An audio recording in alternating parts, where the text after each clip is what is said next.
if you don't know how to enjoy life and talk about sports and politics, movies and entertainment, I don't think you're actually a healthy human being. It's almost impossible to only think and focus on one thing in life, and I wish it was possible. Well, you were designed like that. I don't think I would have ever started a church if I felt like the people I really cared about and had a deep concern for would have been reached by the churches that existed. Do you not hear what comes out of Trump's mouth? I do. I wish I could hear what comes out of... My name is Aaron McManus, and I'm here with my dad, Erwin McManus. Good morning. How you doing? I'm doing good. Welcome to the Mindship Podcast.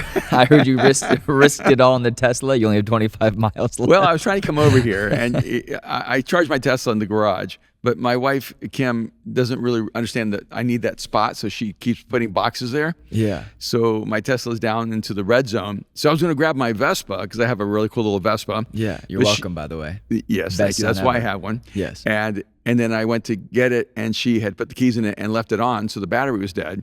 So I didn't have my Tesla, and I didn't have my Vespa, and I'm trying to get here, and I'm trying not to get mad. You know that moment where Jesus said, "Forgive them, for they know not what they do."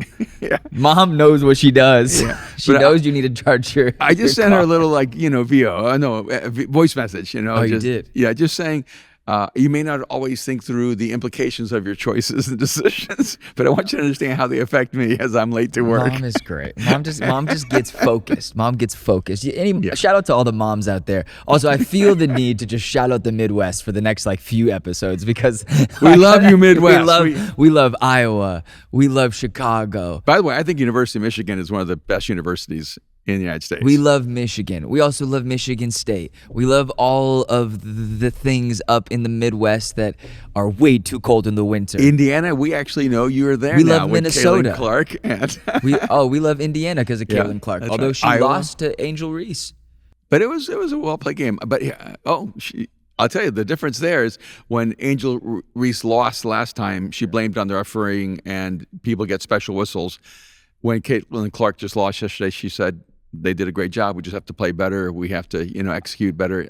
I do think the difference. No. Yeah. I know. I'm just saying. I know. You're a big super Caitlin Clark fan, but I watched the last. You came over to the house, my house. You walked in. Also, I don't know if I regret giving you my gate code, because my man, you walk in my house, you scared the crap out of me last week. You brought some of your boys over, and all of a sudden I'm looking up. I had my headphones in. I was watching TV, but I was also listening to something. I could not get your attention. Was I blasting music? I don't know. You call. I said I did. You didn't call, but you said you knocked. Anyways. No, I text. I call. I leave my door unlocked because I have a gate. So I send flowers. I do everything, man. The whole thing. Anyways, okay, so you come in. I was watching The Bear because The Bear season 3 comes out this week, and I'm very, very excited. Yeah, me too. My favorite show. Also, nothing makes me cry like The Bear season 2. That episode with Lionel, the episode of Richie, man. Yes, chef. I cannot wait for the next season to come out. Okay, but then you come in, you change. I go into the kitchen to get something, and then you changed it to the WNBA game. And I literally walked back in and said, "What is this?" And you're like, "I'm going to watch this." And I'm like, "No, I want to watch The Bear." And you're like, "Nah, I'm watching this." But I would say the difference between Indiana and who? Chicago was that they were feeding Angel Reese the ball. And they just trusting their player. Yeah, and they would not give the ball to Caitlin Clark. They would not run a play for Caitlin Clark. I don't know if it's so much the team as it is the offense they're running. It does feel like she brings the ball up, she passes the ball, and then they don't run an offense. It never goes back to her. It never goes back. If I were her, I would start becoming Russell Westbrook, where I'm not passing it to you because you're not passing it back. Okay, so with all that said, we're getting into the WNBA. You need to check out The Bear. There's a great moment in The Bear. I recommend The Bear so highly, especially if you're a leader, if you're a business owner, if you're an entrepreneur, if you're a pastor. There's a lot of language, a lot of language. It's not a show you watch with mom, because my mom will freak out. So if you don't hang out with real people, the show could really shock you. It could shock you. If you live in the Midwest. I'm just kidding. The show is actually based in the Midwest. In Chicago. A lot of great shows out of Chicago. There's some great shows in Chicago. Goodness. We need some great. Yeah. So okay. So there's a line in the second season that talks about every second counts.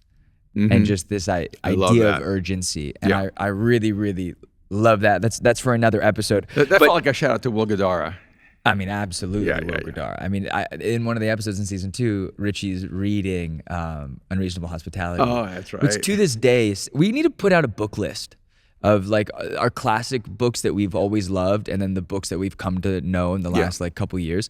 Okay, so our last podcast, if you've been listening, and if you listen to this episode, this episode's gonna make sense because we're gonna read it, we're gonna give context. Yeah. But you're gonna really want to listen to the last episode as well, because that's apparently what started the fire. But if you don't want to listen to the last episode, you can just go to the Instagram and listen to the last couple clips. Was it the last episode or the episode before the last episode? It was the last episode. Two episodes ago. What was last episode?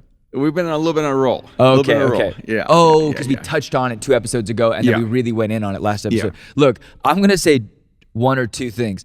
If these comments keep popping off like this, we're moving all politics to Patreon. Because I can't. Because, like, I can talk my trash, roll it up in a ball and throw it away, but sometimes it gets personal. And we all know that sometimes, I don't always love it when it gets super personal, but you have a hard time with it too. Yeah, because they called you dumb in the comments. Oh, they told me I lack the intellectual capacity to, speak about politics. I did post a thing that said, hey, it seemed like I really upset some of you guys, but if I lack the intellectual capacity to talk about politics, it's a very mean thing for you to tell me, because you shouldn't demean dumb people. But I actually feel like maybe I should do a Patreon where I can talk about whatever I want to talk about, because it seems like in terms of the general public, especially because quote, I'm a pastor, I should only talk about things that are politically correct and fall into that whatever thin line of whatever pastors talk about. But let's talk about that, because you are a pastor, and you've been are you a pastor? I am a human, and I have a role as a pastor among many other roles. I do not consider myself identified as a pastor. That's not the totality of who I am, and it never has been. Right. Okay. So, no, I'm just setting a basis, because I think. Yes, I am a pastor. I started Mosaic. No. I'm not trying to stick you to black and white. I'm trying to help. What I want to do is, one, I don't think our listeners are the ones talking trash in the comments. Okay. Most of these guys don't even follow the pod. The clip, hit explore page, or it hit their feed, and now they're commenting and clapping back. I did get a few unfollow. Did you? Yes.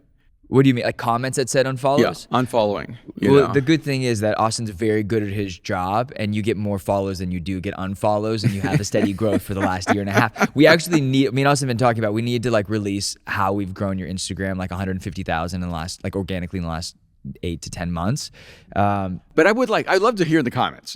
Wait, no. But first I want to talk about this. Okay. What do you consider yourself? How do you describe yourself? Because we have pivoted a little bit more in your public persona. I don't even like saying that, but the way you present yourself publicly, your Instagram is more of a clip feed. It's not always spiritual. We put that mostly on Mosaic to kind of grow Mosaic's world and brand and influence. So can you explain, quick 2 minutes, who are you? Right. Anyone who's actually come to Mosaic for a long time knows that what we post is actually who I am. Because if you come to Mosaic, you understand that I see everything as spiritual, but I don't spiritualize anything. And so I've spent the last 40 years of my life, and even when it's focused in the arena of faith, trying to remove all the hyper-spiritualized language out of our human experience. And so I wouldn't be talking about your faith life or your spiritual life or your church life or your Jesus life. I've just never used language like that, and it's actually repulsive to me. I just talk about life, real life, your humanity. And so I definitely would say on a pop culture level, I was one of the people who popularized talking about becoming human again and our humanity. And so if you know me, you know that what we're doing is consistent to who I am. But a lot of people want to see me as a pastor. I'm supposed to be in a church speaking from a pulpit, and everything's supposed to be hyper spiritualized so that people know I'm a person of faith.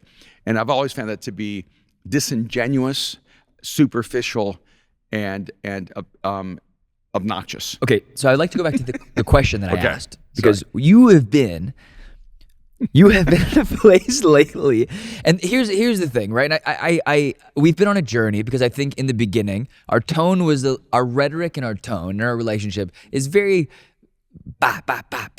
caustic, a little sarcastic, a little edgy. You let me pick at you more than any probably son should or does. Yeah. Especially in a faith space. I also right? feel like you're representing the masses, the people who do want to press in. But it really made people feel very uncomfortable, I think. Yeah, because they didn't realize that We're that's actually, the way I raised you. But also, we're actually like, no, but more than that. I mean, you're not this way by accident. And No, but I would say this. When I've called you sir, you're like, stop that.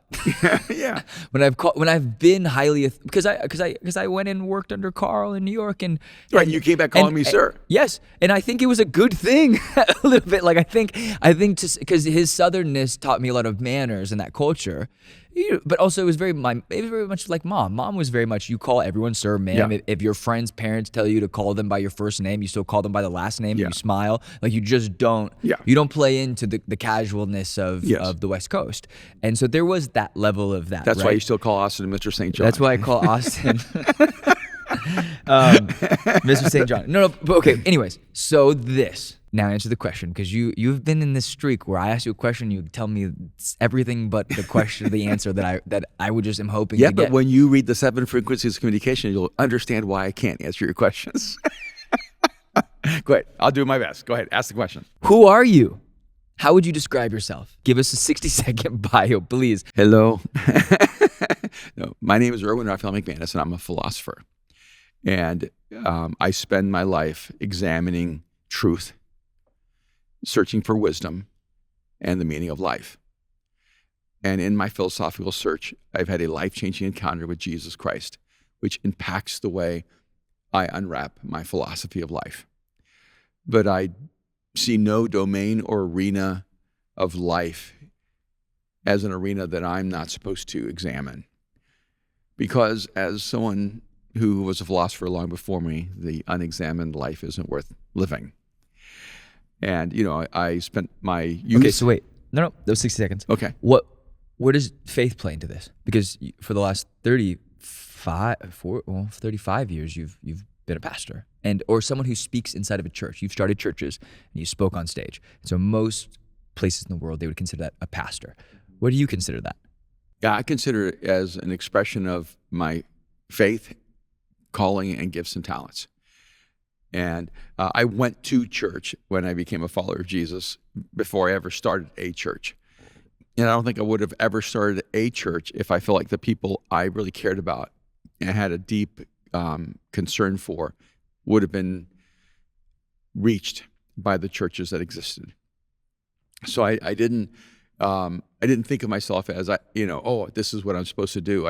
I just felt like somebody should do this, and so why not me? But I never had a time in my life where I thought to myself, I am singularly identified as a pastor. So early on, and maybe some of that is because I was never paid full-time to be a pastor.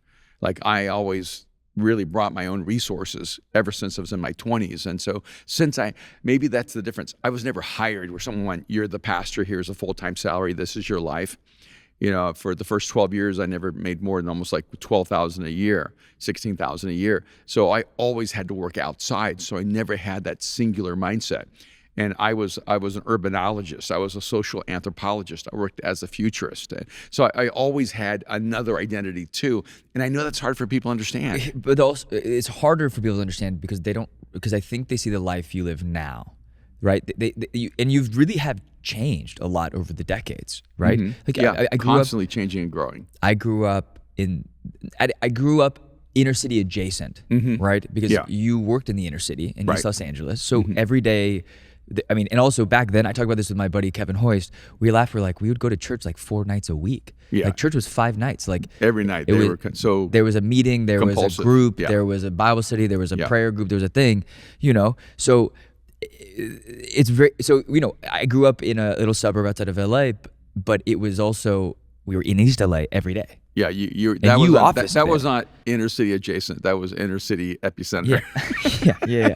And, So and then you moved the church closer and closer to what is maybe more the cultural epicenter of Los Angeles, was like Santa Monica to downtown, right? The west side, and in central LA. And so I think people are confused because I think depending on where they accessed you in the journey, you were continuously evolving. Given we have like phenomenal people in our South Pass campus that have been with you for, I mean, they were with you at the church. They were there longer than you. Yeah, they were at the church before. We've been on a journey together for 30 years. Yes, those people. Yeah, because you were asked to take over a church, and then you kept moving the church closer. You started a bunch of different campuses. But it's amazing that they've stayed with me through all the different iterations and changes of who I am and how I've led. Yeah, but we have like a little hardcore 90-year-old like senior adults crew that is like diehard. They've literally been with us till their last breath. And they're amazing. Yeah, love them.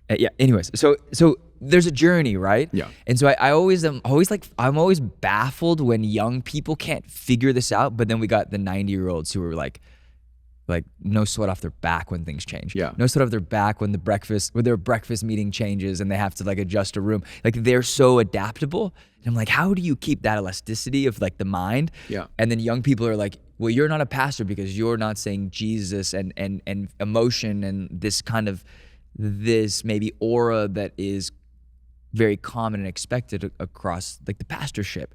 Not saying all the guys are, but there's this kind of, if you don't feel like this, then you aren't this kind of thing. Yeah, one of the interesting challenges is, we would quote send missionaries to other parts of the world, and they'd come back 2 years later, and they would go through a crisis, or 3 years later, because the church wasn't the church they left.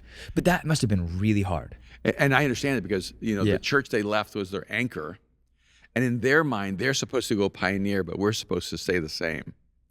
Yes. And and ironically, I would say that 99% of the people, quote, who were missionaries, they stayed the same. They actually had very static approaches toward life. Yeah, but that was, and I know you don't fault them by any means. I think you're just observing this. Yeah. And this is getting away from what we want to talk about, but I do think in most places, I think when you're from the South, I think there's this like foundational shift. Yes. Changes happen much slower. Yes. You just happen to be their worst nightmare in not a bad way, but just you are someone who evolves and changes so quickly, right? Yeah. And so I think it's really hard for people. People don't realize the thing that they're fighting now is the thing that they will be more used to in 10 to 20 years. Yeah, I'm fighting for the future. And I think a lot of times people don't understand that. It is challenging. And when I was in Mexico City a month ago, when I was working with our campus down there and having to step in to lead during this season, my first team meeting was, I make changes and I change fast. And I just want to let you know ahead of time, but I will always explain to you why we're making the changes. But when I make a change, we're going to move very quickly and set a new tone, because a part of what defines and shapes a culture is how fast you move or how slow you move. But anyway, all that to say that I've never really fit well into the description or understanding of a pastor. I've always understood that. Yes. But I did try to keep myself in that universe, so that I didn't confuse people and things like that. So all the work I did outside of the church for decades, I did privately. I did, without any notoriety, without any public. Unknowingly so. Like this consulting thing that we do now is not a new thing. Right. It used to pull me out of field trips when I was 5 in kindergarten. I remember my first field trip to the LA Zoo. You're like, buddy, Jordan's gonna go. You're like, because you were always responsible for a few kids. You're like, my best friend Jordan at the time was like, Jordan's gonna go hang out with the other kids, another group. You're coming with me to Disney, and we're gonna go sit with like a boardroom, and we're gonna talk through how I don't even know what you were talking about, like marketing and culture, and I would spend the rest of the afternoon in the boardroom, and so you've been consulting at a high level. So if you're out there and you're a business leader, entrepreneur, you need to hire him, figure out a way to get in contact, DM either one of us. He's not cheap, we're not cheap, but I'm much cheaper for creative consulting. But reach out, because we're building this business and it's amazing. Okay, but I want to dive into some of the comments, and I also want to go into some of the Google reviews. But so I push back whenever someone says you're a pastor, you should only talk about this. That's really what we're talking about here. Is where did that mindset come from? Is it really, quote, biblical, or is it a protective culture that has been created? For me, like, it seemed like the church was kind of known as pastors always talked about sin. Is that really where you want me to go? Or am I? I think people who grew up Orthodox and Catholic do. Yeah, that is one of the, I think odd kind of dysfunctions. The spiritual toxicity that if you're not being told how terrible you are, you don't think you've gone to church. Yeah. And I think it's incredibly unhealthy. Right? Yeah, I mean, I've talked about this a lot with my friends, because I think the friends who grew up Orthodox or the friends who grew up Pentecostal, we don't really feed into either. Like our music's amazing and our messages, I think, are really strong, but we're not liturgical in that way. Like we're not going verse by verse by verse. Is that what liturgical means? Liturgical is like it's rituals. Right. Like Episcopalian Catholics. We aren't that. Anglicans. We're not that. We have a flow. Yeah. It's very consistent. So if you come, it'll always feel kind of natural. Yeah. Or unnatural, depending on if we're good or not that week. But there's music, there's hosting, there's community, there's prayer, and then there's message, and then there's a little bit more music, and then it's over. And even over the years, that's changed dramatically. The way that's operated has changed dramatically. But I even talked to Ange about this, and she's like, I think Zoe makes more sense for me, or Vintage makes more sense to me. And Vintage is more like almost more Anglican, but and there's a lot of young people, which makes me excited because you always want other people to do well. So when I hear people going there, I'm like, sick, like amazing. Like John Mark Ramirez speaking there a lot. That's really cool. And also he's doing something different, like a residency at a church. That's kind of different. It's cool. And then you've got Zoe and Chad, and like he's loud and he's yelling and he's about it, and like that's cool too. And we're just kind of we've always been in a different lane. But I want to ask you this because I want to get into these comments, but now we're naturally into community, I think. But you posted the other day talking about how your friends, people that you've gotten close to, they kind of feel like all these guys crash and burn. Yeah. But as someone who is, I've probably crashed and burned more times internally than anyone ever. Why does it bother you? Not why does it bother you so much, but why is that so hard for you? Well, one, I've been on this journey for a long time, and so my life and my path is crossed with, so many different people from, I'm just going to say, like Bill Hybels and Brian Houston and Tony Evans and you have the Rabbi Zacharias and the Carl Lentzes, and then just recently got to know Robert Morris. And there is so I did a story. I didn't name anybody by name, but I just said, some more people that, I've interacted with, have crashed and burned. And I talked about how important it is to have community. And I was just trying to make a broad thing of saying, try not to do life alone, do it with people. But then I got this DM from someone, which I thought was interesting, and I didn't respond to it. You didn't answer my question though. What? So I'm going to hold you to it a little bit. Why was it hard for you that day? Because in those moments, I have a deep internal conflict of, I want to be careful when I say this, but I'm going to say it, like, it creates, in a sense, tangential evidence that Jesus doesn't work.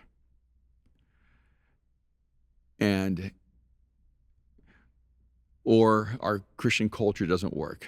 I think it's more that. Yeah, but a person without former. Jesus would go, Jesus doesn't work. Here's a person who's preaching Jesus, teaching Jesus, their whole life is in that space. They're expressing it the way we're told is the most spiritual way, and then their life falls apart or has already been a wreck, and then it just became public. And can I push back? Yeah, a little bit. Of course. You have massive amounts of grace for my mistakes. Yeah. Although I did, when I felt like I was at a place, I just said, hey, I don't want to be a pastor anymore, but I still love my church. I want to be accepted. I want to keep working on things, but I don't know where I'm at. Yeah. And I'm messy, and I feel like I keep you updated, and we talk. There's no one closer to me than you. But why have you been able to give me so much love and grace? Is it because I've come to you being like, hey, I'm in a bad place, like I gotta like. No, maybe I miscommunicated. I didn't feel a lack of grace for them. Sorry, no. I see also like, I want to have an open, safe conversation. Yeah. No, what I felt was so much pain. Yeah, because I'm like massively empathetic. It hurt you. It hurt me. They didn't hurt you. You were hurting. I was hurting because their life was okay. If they're damaged by it, they're in so much pain. But also, if they're the ones that created the damage, I go, wow, they must have been carrying so much brokenness inside of them that led to this. And they never were able to get healing or never were able to get help. And so there's just something inside of me goes, we got to get better at this. We got to do this better. We've got to create, I actually think there's something incredibly unhealthy about any system that somehow gravitationally pulls people to the top with their brokenness still completely activated within them. We're all wounded. We're all broken. We all got flaws.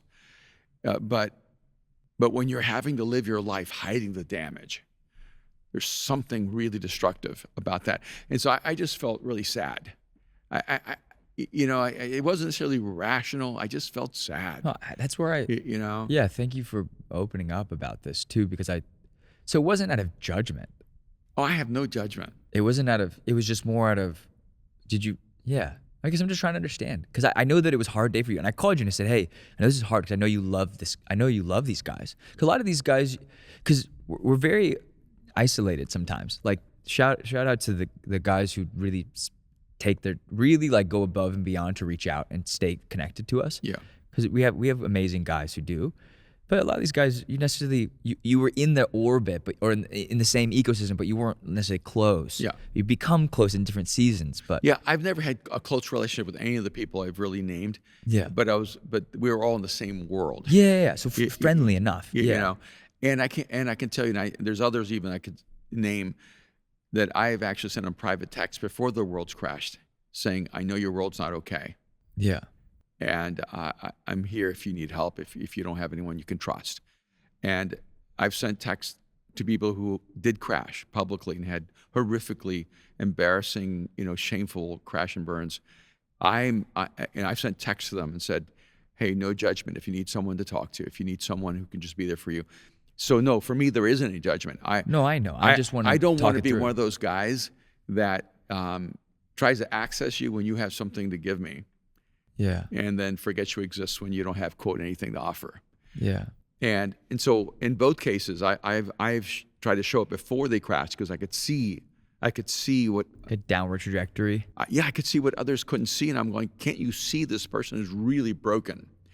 And then afterwards, when they were being thrown away, I'm like, no one's a disposable human being, and I think I have to always like do an internal check, going, can I love without judgment?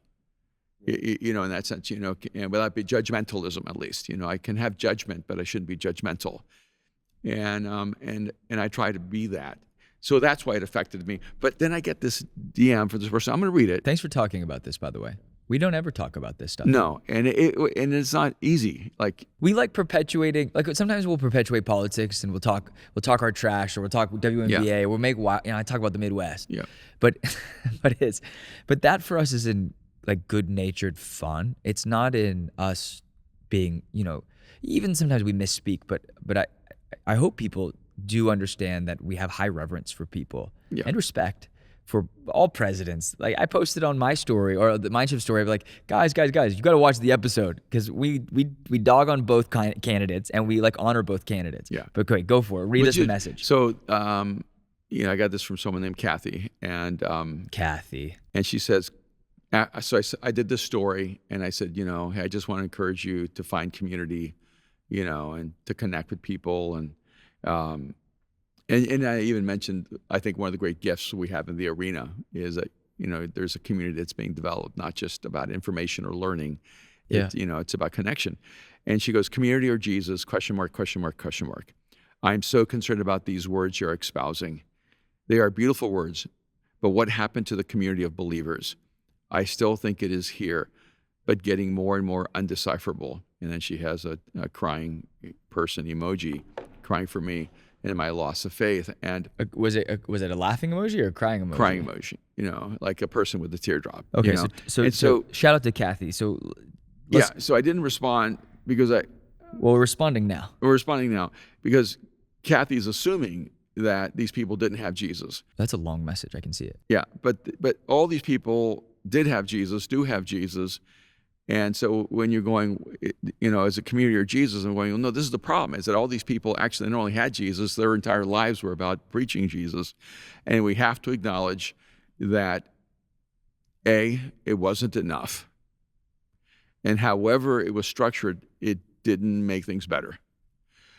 And then you had a pretty, I thought, valid point going, yeah, but they had community too. They didn't have, they had Jesus and community, Dad, so it's not either Jesus or community. And I'm like, Well, what I said was, Yeah. is that in my worst moments, we were good. oh, yeah, You were brought good. that up. You Yeah. were good. We were good. I was bad. Right? Like Yeah. it wasn't us sinning. It wasn't you sinning. It was me sinning. It wasn't us broken. It wasn't you broken. It was me broken. You still ask me how I was. We text every day. Yeah. People think it's weird. Well, it probably is. Like we text good morning.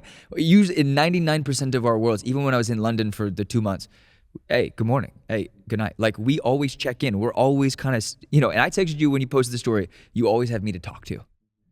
Are you okay? I know it's a hard day for you. But I said, I said they had Jesus and they had community. Yeah. And it's just still a part of their humanity. Yeah. And then let's break that down. Yeah. And Because I said it, but I don't know what I mean. yeah, because it have to, and I don't know how, honestly, I don't know how transparent to be. Right And- now? Yeah. Yeah. Because, Well, transparent or Austin? Or transparent or honest?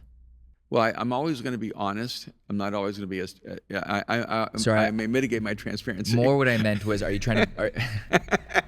Okay. You Well, just, ease into it. yeah, because I remember, oh my gosh, it was a decade ago, 10 years ago, 15 years ago, your mom and I went to we had a vacation in Greece, and we're in this pool in Crete by ourselves. There was nobody there. There was an economic crisis, so everything was cheap. And I started saying, hey, hon, I just have some really deep questions about the cultural authenticity and genuineness of Christianity. And it was probably one of the first times I just opened up to Kim, like the way my inner world really thinks and struggles. And of course, she panicked on me, and she goes, "Are you saying you don't believe in Jesus anymore?" And and I go, "No, I never." Now I'm defending my orthodoxy and saying, "No, I do believe in Jesus. That's unshakable to me. That's not the issue." But I, because it's a weird thing, right? To be the founder of Mosaic, to be a pastor, to be a person seeing the spot, and to go, if I were just sitting by myself as an objective observer of world religions, I find Christianity to be incredibly inauthentic and troubling. And I remember when I was in Dallas and I was working with these churches, and there was a mega church that grew faster than almost any church in America. Then they found out that the pastor had been perpetually having affairs. So they fired him. Then they hired a pastor who within a year or two they discovered were perpetually having affairs. And I remember in a meeting saying, you keep blaming the individual that has all these affairs, but you need to realize you are attracted to that kind of personality. That's who you want to lead you. And until you have a different culture, you're always going to choose the same person with a different name. And so when I look at the whole Hillsong thing, people see it as individuals who mess up. I see it as a reflection of a culture that doesn't reflect the essence of Jesus, and it creates in me incredible amount of dissonance. I think you said something that was really brilliant. They keep replacing. Sorry, I was also looking for a clip that me and you sent. It was an interview with Carl Jung where he was asked, "Do you believe in God?" And he smiles and then takes his time and says, "No, I know." Yeah. He's like, "Wait, what?" And he goes, "No, I don't believe. I know." Yeah. And so there's this interesting finality and sense of permanence in that statement of, no, I don't believe, I actually know. It's not faith in what is unseen. It's like I have experienced and I have seen, or I have lived. Yeah.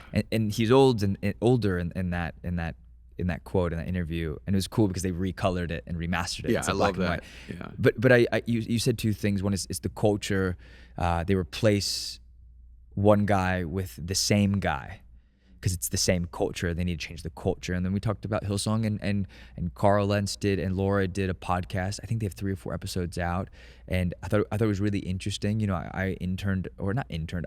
I just served under Carl for a year and a half, and it was all the things. And I've never really talked about it. I would love to talk about it with him on here sometime. Maybe it'll happen. Maybe it won't. But I've referred to it over the years, but I never came out and said stuff because I didn't feel. One, I don't think it's good to talk about things you haven't said to the person. And I also said probably too much to him, and that's probably not good either. Yeah. But he was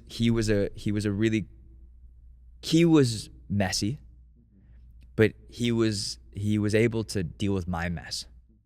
And so there was something there. Yeah, you were messy. And I was a really messy guy, young guy. And I remember we were sitting in the Rockaways when the hurricane had just happened, and we were delivering all these groceries. So it's funny because all the stories about, and I told this to him, you know, there was too much celebrity stories around him. I didn't like that because that's never been our culture. The stuff that I do know about him is that I've watched him give his shirt off his back. I've watched him pull mattresses out of his own houses and give them to people who lost everything and needed somewhere to sleep. I remember sitting in a black SUV when I heard gunshots all around us, and sitting in the back with a bat next to the driver while they were dragging like literally armfuls with 8 guys of groceries up to a pitch black project in the middle of the Rockaways. Like, I remember us driving in when we had convinced the National Guard to let us through to go deliver. Like, I've been there with him. Like, the whole first half of his book, I would like live that with them. I remember in the middle of the night you were intervening for someone who was overdosing from heroin. Yeah, a friend of ours. Yeah. You know him. Yeah. He popped into Mosaic the other day. He looks better than he has in a while. Like, he doesn't have any teeth, but I love him and he's alive. And you can knock these guys, but I'm like, I experienced a really big life change, and then it got unhealthy for me. It was, maybe it's proximity, maybe it was just the hustle, maybe it was just I was in a good place in life where I was kind of going up and down. But one thing I respect about his podcast is that I wish people say a lot of things. They say they're really proud that he waited 4 years. I wish they had existed inside of a culture that they could have done that right away. Not that they should have, not that they needed to. There's no criticism, but I'm like, because that moment is a moment I think if people were able to see more closely. Unfortunately, I don't think we're a culture that could see that situation and give and look at it and learn from it. They would judge and be very aggressive and anti that. Versus going, how can we? It feels like we live in a culture that if you don't get sentenced to life in prison or life in shame or guilt, then we never let you come back. Yeah.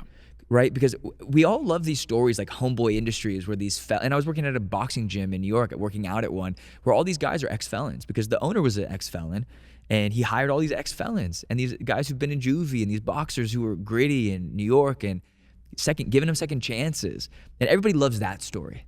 Everybody loves Homeboy Industries where you're buying salsa. You always feel good about yourself when you're buying salsa in your little like grocery store in West Hollywood from guys who were ex-convicts, but they're far away and they're removed from your world. You love that story. But we don't love the story where someone that we put on a pedestal and someone that we really looked up to has a moment. We fall, but maybe just lived their humanity in a messy way. We don't love that story because that involves us having to forgive, us having to like navigate the things that are inside of us. And that's hard for me to watch because I'm a roller coaster of emotion inside. And I've had good days, I've had bad days. I tried to work on asking for forgiveness. I remember I recently sat down with someone very close to us and I said, can you give me a path back into your life? Because I really love you. And I know that there's not one sorry. There's one sorry now, but there's like 1,000 sorries probably from now into the point where we could be good. But I can't do that unless you guide me through that. You know, I can only do my own work, and then, there's probably things that I did unknowingly that hurt you. And if you can do that with me, then I commit to it. But if not, I can't. You know, and it becomes this impossible quest and journey. So how do we help people find their way back? Or do we just cast them off as lepers into, you know, the other town? There is a way to help people back. And, you know, without going into over detail, we had a person on our staff here in our pastoral team he was single, and then he fell in love and made a mistake, and He had sex. yeah, well, no, he had sex, and he called me up. But is that a mistake? I do think having sex before outside of marriage when you're on a pastoral team is a very bad choice, and yes, Right. it is. Yeah, No, it's disqualifying. I'm not advocating for the latter. I just want to talk about it. Yeah, and he called me devastated. He resigned on Friday, and No one caught this. He called on his own. He's a good man. He couldn't live with the Yes. guilt, and called me and resigned on Friday, and on Monday I called him back and said, I have to accept your resignation as a pastor, but I really need an assistant who can just drive me around. I like driving myself. I just made up a job. You hate being driven. I hate being You driven. hate when I drive. And I said, I need a driver. I need an assistant. I need someone who'll just pick up things and deliver things. Would you be open to? You made up a job for him. You didn't need someone Yeah, doing that. I made up a job for him, and he worked for me for the next year, and maybe a year and a half. I can't remember. And at first, it was pretty tough. He was so depressed, like he wasn't taking showers, he wasn't shaving, he wasn't. And I'd have to say, you need to go home and clean up. You need to shave. You need to, get your head up. He's a good human. I And love this He was person. harder on himself Yeah. than anyone else could be. Yeah, he was. And, to me, he's another one of your brothers. I mean, he's like a son, and I love him. But my whole point was, I think Christianity, at least Western Christianity, I can't speak for the whole world, but he would have been thrown away, disposed of, and never thought about twice. And to me, he was family first, and then an employee second. Yeah. He was someone we loved first, and a pastor second. And so the moment he's not a pastor, he's still someone we love. And I think a lot of people discover, oh, you didn't love me. You loved what I did for you. And I think that is a terribly unhealthy culture. I mean, I didn't know we would bring that up, but I actually do think the way Carl Lentz was treated was horrible and wrong. And we probably don't even know the extent of it. Yeah. But that to me was typical of what I saw in that culture. So it didn't surprise me that that's the way he was treated, because I think it was also the way he was trained to treat other people. And that's why you want to be careful, because when you have a toxic culture that demeans other people, mistreats other people, one day you will be the target of that culture. Yeah. And it's everywhere. And so I don't want that. So then how? Because the reason I asked the question about the Yeah. sex thing, because sex is such Yeah. we never talked about sex growing up. We should have a whole episode about sex because I think I have so many thoughts about it. It's something I've had to really, because one, like being exposed to, we live in a culture where young people and kids are heavily exposed to sex early, sexuality, sexual acts, things, right? And so and then you have media, then you have social media, then you have all these things now, right? That are continuously perpetuating that culture or that over-sexualization of kids. And that's something we'll say for another time. It's so complicated and messy, but I also do feel that it is something that could, that young people need to understand. I need to understand. There's seasons of life I had to understand it, right? This person is not a one-off. I think you have helped restore a lot of messy people, me being one of them. And you have helped people heal by reminding them that pastor or not, they're still human. They're still loved by God. They're still a beautiful creation. Yeah. And then you also have always been really good at the why. Not that you don't do this because of this. Because I think there's this fear culture of if you don't have sex because you're gonna go to hell. You know what I mean? There is that. There people literally do that. One of the biggest questions people ask me is, am I going to hell? At a dinner, randomly, when they find out you're my dad, and I'm like, we were eating pasta. We were having a nice night. Why we gotta go to hell? And so I don't know. Okay, can we get into the politics? The reason I bring up her DM is this. I believe she is 100% sincere. She believes that she's coming from a deeply spiritual place, but that's actually the psychological toxicity that has to be dealt with. If you talk about Jesus the way they want you to talk about Jesus, you're spiritual. If you don't, you're drifting away. What I want to point out is the people who crash and burn really badly, Okay. they all talk about Jesus the way that Christians think you should be talking about Jesus. Okay. That is not the key to spiritual maturity and health. Okay. In fact, I actually think that if you're not integrating your faith in everyday life, if you don't know how to enjoy life and talk about sports and politics and movies and entertainment and just everyday stuff, I don't think you're actually a healthy human being. And I had this thought, and I know it sounds crazy. If all you talk about is Jesus, you're unhealthy. Yeah, it's interesting. And I know that it sounds like it's a shocker coming from me, but I can tell you that I've seen this over 45 years. When a person's only talking about Jesus, they're hiding so much that brokenness inside of them will eventually just absolutely come out. Because it's almost impossible to only think and focus on one thing, right, in life. And I wish it was possible to. Well, you were designed like that.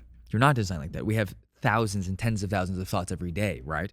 So you're going to think about other things. So when people only talk about one thing, I think they're ignoring the fact that they're thinking about a lot of other things. Yeah. And there's other things existing in them. But I would say this. You're a wonderfully forgiving person, but you're also an incredibly tough person. And you're tough on yourself. You're tough on the people around you in a really loving way. And I want to get into this politics, but we've been going 40 minutes. So is this... Let's go. Let's go into it? Yeah. Okay. So we're going to pop off on politics. All right. The comments were crazy. So I'm gonna read a positive one. Shout out to the boys Ken Joslin, who said truth, and only got one like on that comment because I think people just wanted to hate us. Bolton, who said love this pod so much. Joe Smith, who said why are people so bizarre? Keep being the thought leader that you are, sir. Austin, who said cooking, yes, chef. Those boys are our people. So those are our boys. So okay, let's go into. The choir is singing. Let's go into. I can't read his name because it's just so many different random letters. But he says, but Sam Nava, wow, I'm speechless to the response of all these people. What happened to the freedom of speech? What happened to free thinking? What happened to having a personal opinion? Amy Paffrath or whatever, I don't know how to say her last name. I just don't know how to say it. A dangerous rhetoric when there's truly so much at stake. Trump will change the SCOTUS for the rest of our lives, which will have a profound impact on democracy and especially women. Too many people take what you say to heart, Erwin.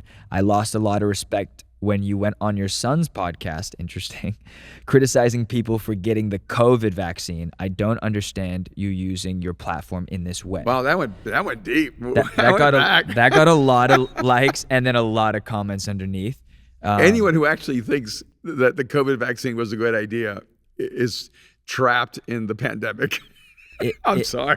It was not a good idea. And you look at the data now. I mean, there's even gigantic companies who have seen the data of the vaccine doing harm and damage to people who've taken it. They've actually pulled it off their offering. I'm one of them. And, we should actually look at nations like India who refused to have Pfizer and them come down there because they wouldn't allow them to remove them from any indemnity to harm. Oh, I want to say something. Thank you for being on my podcast for so long.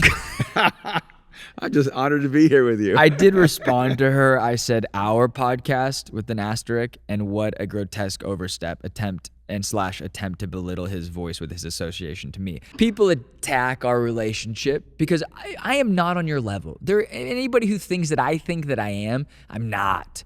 Look, I'm grateful for the opportunity to be able to do this conversation. But I will say this, I'm going to look back at the end of our lives and look back at these archives and go, what a fun time that we got to every week sit down and talk about life, about politics, about faith, about relationships, about the journey, right? So thank you for coming on my apparently trash podcast of the alt-right, apparently.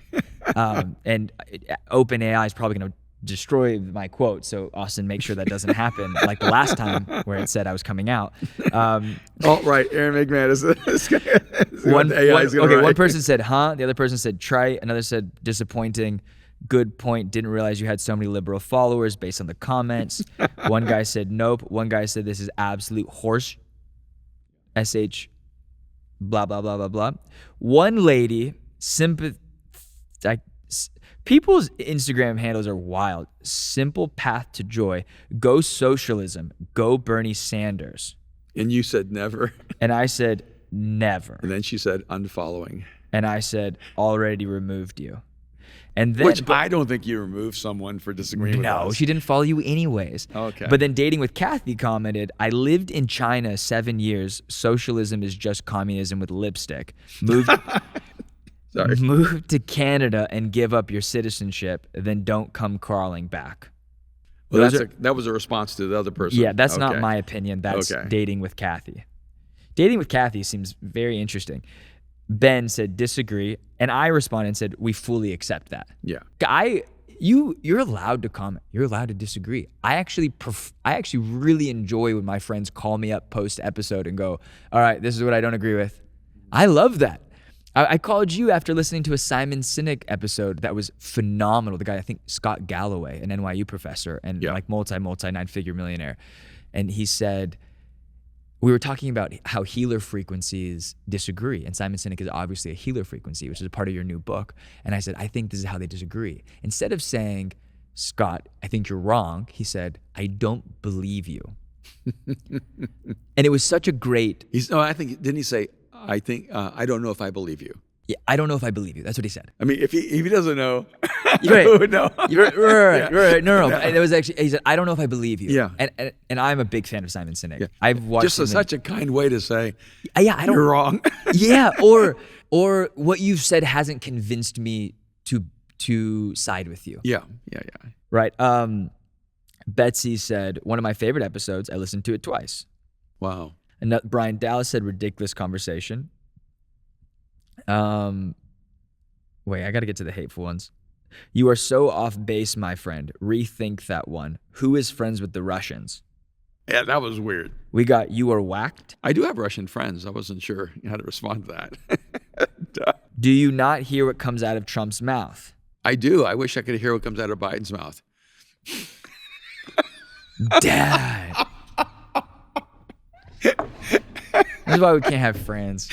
No, That's why we can't have friends. Well, first of all, if you're a liberal and you get offended by me, you're not capable of talking to anyone on the right. And if you're a conservative and you're offended by me, you're not capable of talking to anyone on the left.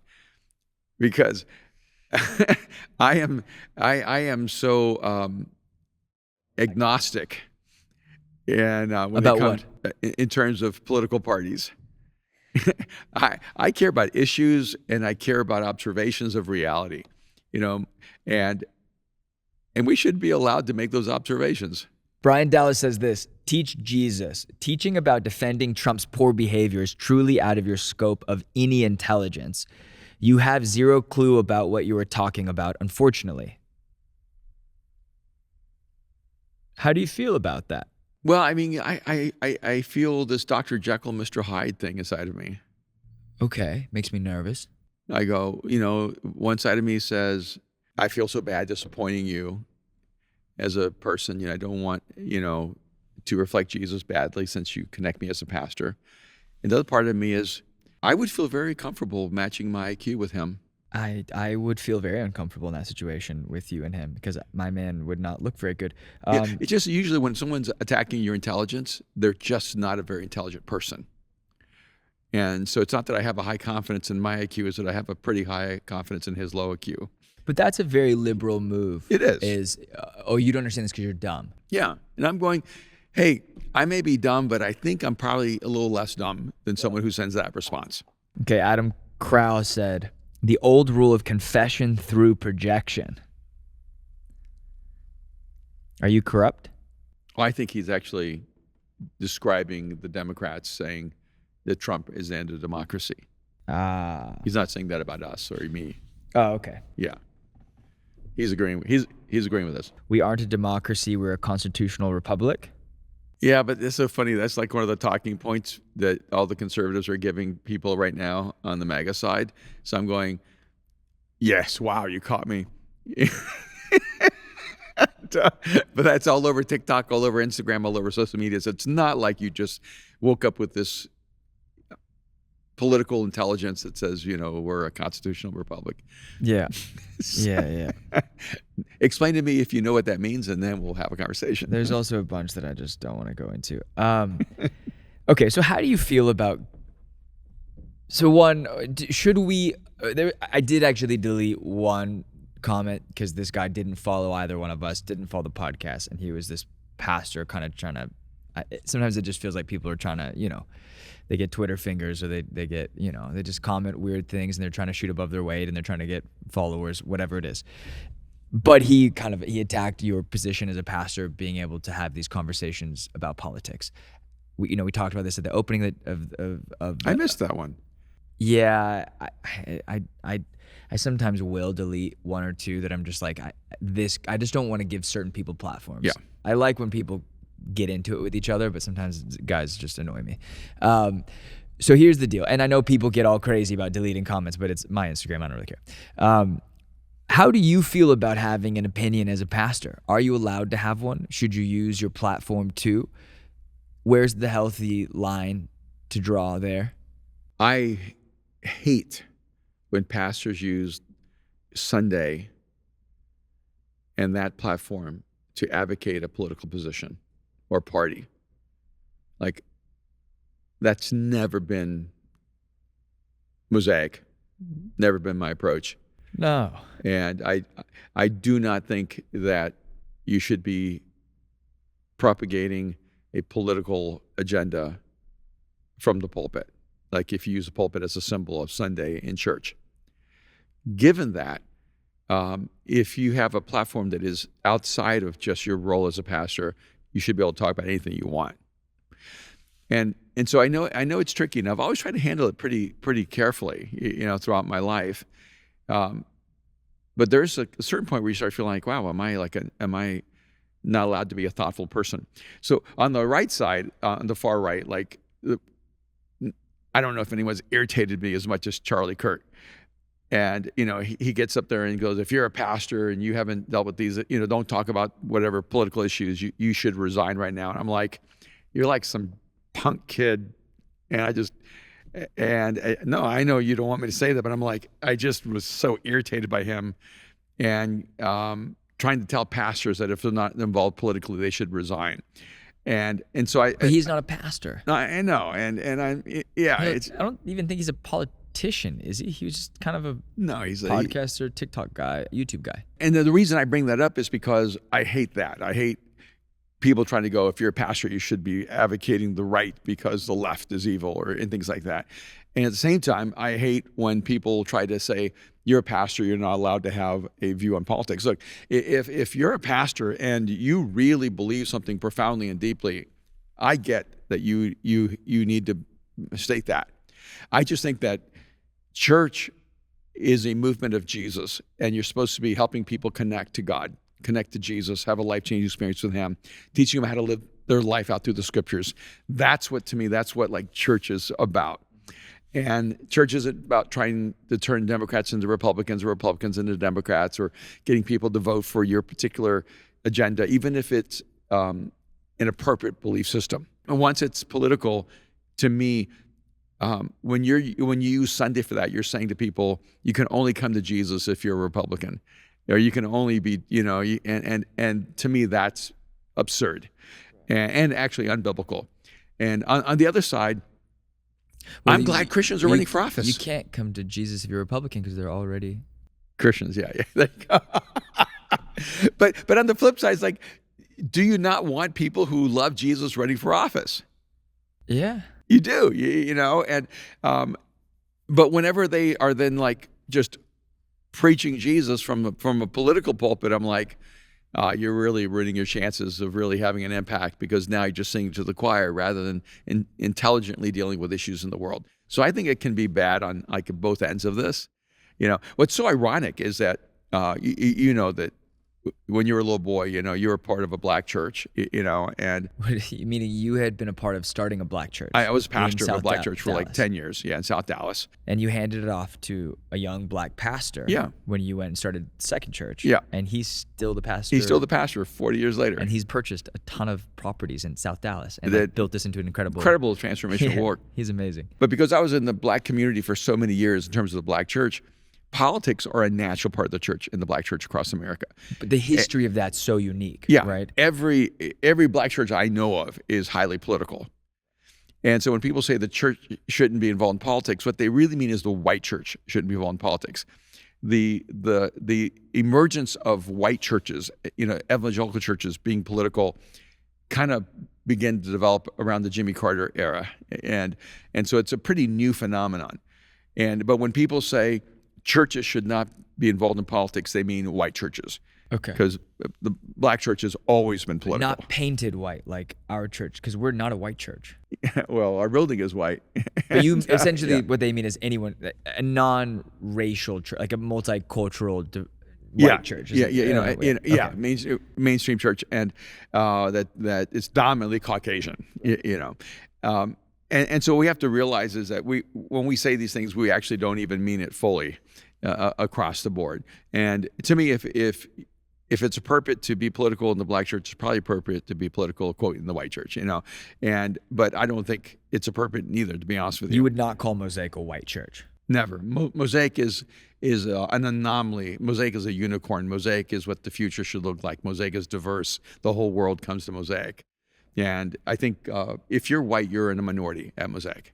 Yeah. Yeah. You're normal like everyone else. Yeah. Yeah.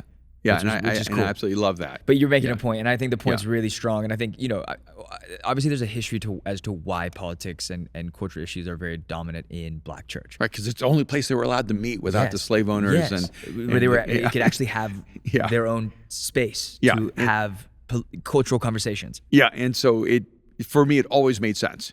Yeah. We're not knocking that. But Yeah. there is like this transference now where it does feel we've always felt uncomfortable talking. You've always felt uncomfortable talking about politics on a platform. Yes. And when during COVID, when we just weren't on a Sunday for so long, because LA, people forget. And I say this a lot because people in Texas and Florida and the Midwest forget because we were shut down a lot longer. Yeah, than the about rest. 18 months. Yeah. Yeah. And we were open and then closed and then open and closed and it was Yeah. mask and then no mask and you could sit outside, but then you couldn't sit outside. And I remember being in a restaurant in, was it December of 2020? We had just opened up for like 2 months and they, or maybe it was October, and they had said, hey, this is our last night open. And we're like, wait, what? We're sitting outside in like on a patio. And they're like, yeah, it's our last night open. We'll be open maybe in 2 months. And it was just such an interesting taste. We had these tastes of freedom. But we were on the podcast talking a lot more. We did an episode on End of Democracy, which was one of our most listened to episodes. And I do think we started talking about politics. It made you feel uncomfortable. It made me feel uncomfortable. It made probably a lot of people who go to Mosaic feel uncomfortable. We probably lost people who came to church. Some people got really angry. We lost friends. Yeah. But I've said this to many, many people because I have friends in New York who are in the food and beverage world who we would talk a lot about vaccines and politics and I always find it really interesting and they would say like we're anti-vax, we're anti, we believe these more conservative values, X, Y, Z, but we could never tell our friends, we could never tell our investors, we could never tell the companies we invest in. And I'm like, but then they're not your real friends because if they were your real friends, you could believe something different and still be friends. Yeah. But I do find it to be this really interesting thing that it's almost that politics has become the new religion, right? For the Western culture, that being a liberal or Democrat is being Team Black and Team Green in the House of Dragons, like House Black and House Green, which that show is wild. But with that said, well, we should talk more about politics, but we have to with the caveat that this is commentary. These are opinions. I am not Tucker Carlson, and you are not Sean Hannity. So please, please no, or Anderson Cooper, or And so we're just two guys having a conversation about the world, and maybe we'll continue it next week. Yeah. Yeah, I just think that. First of all, as a human being, I I refuse to relinquish my right to talk about anything I want to. And to think, one, that a person can be, that a pastor should never be able to think about issues broadly, just tells you how little you think of pastors. If you think the Bible doesn't speak to every issue of life, you've not read the Bible. And if you can't even engage in this conversation that we're having, I don't know if you're prepared for a world with actual free speech, because I'm really mitigated. I'm very diplomatic. I try to see the value in both sides, the perspectives from both sides. I actually try to bring a fairly holistic view to things. And so when someone reacts like on an extreme level to something I say, I go, wow, how could you possibly even hear Bernie Sanders? Or how could you possibly like hear, whoever might be on the far right, like, Rubio, whoever, but like you can't even hear people, because if you can't listen to this conversation, you're in an isolated bubble.